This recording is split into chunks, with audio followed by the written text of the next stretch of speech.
은행원 친구의 부탁으로 가입을 했다가 나중에 시간이 지나서 잊어버린 통장, 그리고 학교에서 개설하라고 해서 학생 시절에 개설을 해뒀는데 그 안에 돈이 든 것도 모르고 잊어버렸던 계좌. 자, 이처럼 사실 우리가 모르는 사이에 잠자고 있는 계좌는 상당히 많습니다. 이제는 그 계좌를 한 번에 조회할 수 있는 방법이 생겼는데요. 오늘 그래서 관련 내용을 한번 살펴볼까 합니다. 자, 우리나라에서 이 사람들에게 잊힌 계좌 과연 얼마나 될까요?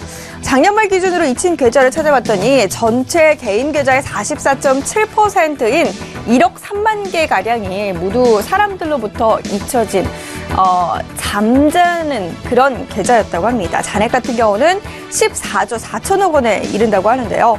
그런데 이달부터는 이런 잊혀진 계좌들을 모두 다 한꺼번에 조회를 통해서 찾을 수 있게 되겠습니다. 전국 16개 은행 계좌에 잠자고 있는 내 돈을 클릭 한 번으로 모두 들춰내고 또 잔고를 이체하거나 해지할 수 있는 은행 계좌 통합 관리 서비스가 시행이 되게 되는데요. 방법도 굉장히 간단합니다. 어카운트 인포라는 홈페이지가 있어요. 이 홈페이지에 들어가게 되면 이런 모양이 나타나게 되는데 계좌 통합 관리란에 가서 계좌 통합 조회와 잔고 이전 해지 그리고 해지 결과 조회를 통해서 이 부분을 클릭하고 관련 내용들을 조회를 해볼 수가 있습니다. 본인 공인인증서와 휴대전화 인증만 거치면 되고요. 별도의 가입 절차는 따로 필요가 없습니다. 잔고가 30만 원 이하면 최근 1년 동안 입출금하지 않았던 비활동성 계좌를 찾아서 잔고를 이전을 하고 해당 계좌를 해지할 수가 있는데요. 오전 9시부터 오후 10시 사이 언제든 조회는 가능하고요. 잔고 이전과 해지 같은 경우는 은행 영업 시간에만 가능합니다. 은행 영업일 오전 9시부터 오전 5시 사이에만 가능하게 됩니다. 그리고 오후 5시 이 부분만 가능하다는 점 꼭 명심해야 될 것 같습니다. 이 사이트에서는 이제 보통예금과 저축예금, 적금, 정기예금, 그리고 청약저축 등 예금 계좌와 신탁 계좌까지 내 이름으로 된 은행 계좌 모두 다 볼 수가 있고요. 마이너스 통장 같은 경우 잔고 이전 해지 대상에 포함되지 않기 때문에 사이트에서 함께 확인이 되지 않는다는 점도 염두를 해둬야 될 것 같습니다. 고객이 이처럼 계좌 정보를 조회에 요청하게 되면 금융결제원, 그러니까 통합관리 시스템이 각각의 금융회사들에게 계좌 정보 조회를 요청하게 되고요.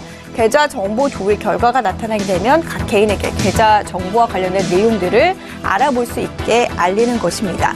은행별 계좌 내역에서 상세 조회 항목에서는 개별 계좌의 은행명과 계좌 번호, 지점명, 상품명, 그리고 개설일, 최종 입출금일과 잔고, 만기일까지 확인이 가능하다고 합니다. 단 미성년자나 외국인 또 공동명의 계좌, 펀드나 방카슈랑스 계좌 같은 경우는 서비스 대상에서 제외했기 때문에 꼭 참고를 해보시길 바라겠고요.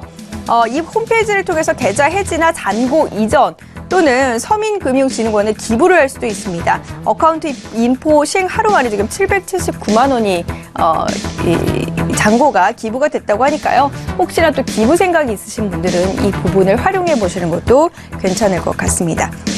자, 기존에도 이 인터넷을 통해서 개인의 휴먼 계좌를 찾아볼 수 있었지만 은행을 직접 방문해야 되는 번거로움은 있었는데요. 하지만 이런 서비스로 이런 불편함 모두 다 해소될 것으로 보이고요. 다만 단점도 있습니다. 이 서비스가 시작된 이후에 통장 비상금을 숨겨놨던 이 가정들 같은 경우에는 이 조회가 된다면서 지금 상당히 불안해하고 제2금융권으로 오히려 옮겨가는 이런 사태들도 있더라고요. 이 비상금 숨겨두신 분들은 꼭 주의하셔야 될 것 같네요. 지금까지 팝콘경제였습니다.